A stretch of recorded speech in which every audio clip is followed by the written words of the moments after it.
আগামী নির্বাচনে আপনারা যদি নিরপেক্ষ ভূমিকা পালন না করেন, জনগণ এবার মিডিয়াকেও লাল কার্ড দেখাবে।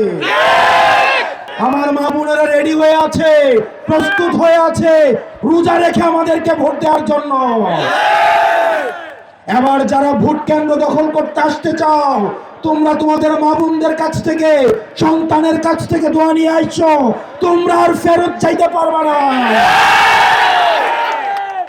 প্রিয় মিডিয়ার ভাইয়েরা, আমরা জানি আপনারা নিরুপায়।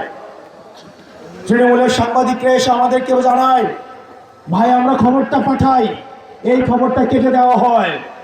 অন্যদিকে দেখলাম সারা মিডিয়া সব জায়গায় একটা দলের শুধুমাত্র বন্ধনা, প্রশংসা, সব বন্ধনা শুধুমাত্র বিএনপির জন্য। কি নির্লজ্জ মিডিয়া! মিডিয়া খবরের মাঝে মাঝে বিএনপির প্রচারণা চালায়। এই নির্লজ্জ মিডিয়া যারা গত 17টা বছর তারেক জিয়াকে দেশদ্রোহী হিসেবে স্বীকৃতি দিয়েছে, আজকে তারা নির্লজ্জভাবে তার পদলেহনে ব্যস্ত হয়ে গিয়েছে।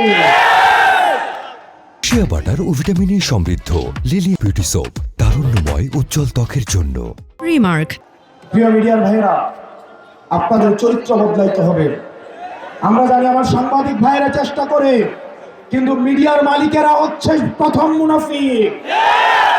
আগামী নির্বাচনে আপনারা যদি নিরপেক্ষ ভূমিকা পালন না করেন, জনগণ এবার মিডিয়াকেও লাল কার্ড দেখাবে। প্রিয় নবীনগরবাসী, আপনারা যদি ড্রেজার মুক্ত হইতে চান, মামলাবাজদের থেকে মুক্তি চান, চাঁদাবাজদের থেকে যদি মুক্তি চান, কালো টাকা থেকে যদি মুক্তি চান, আপনারা অনেকের আমলনামা জানেন। 3-4 বার করে ক্ষমতায় ছিল, আপনাদের জন্য কি করেছে সেটা আপনারা দেখেছেন। আপনারা অতীতকে ভুলে যাবেন না। আপনারা যদি চান একটা সৎ মানুষের হাতে এই নবীনগরটা তুলে দিতে, আপনার আমজাদ ভাইয়ের হাতকে শক্তিশালী করুন। আপনার আমজাদ ভাইয়ের হাতে শক্তিশালী করুন। ওনার অর্থ নাই, আমার মতো সহায় সম্বলহীন, বংশ পরিচয়হীন, কিন্তু আল্লাহ তাকে উপরে উঠায়, সারা পৃথিবীর মানুষ তাকে নিচে নামাতে পারে না। ভাগ্যের কি নির্মম পরিহাস!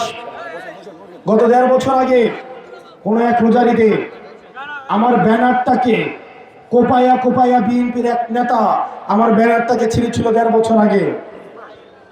কিচ্ছু বলি নাই, আল্লাহর কাছে বিচার দিছিলাম। গত 1.5 বছর আগে, এই 1.5 বছর পরে আল্লাহর কি বিচার! উনার ব্যানারটা লাগানোর ক্ষমতা পর্যন্ত আল্লাহ ওনাকে দেয় না।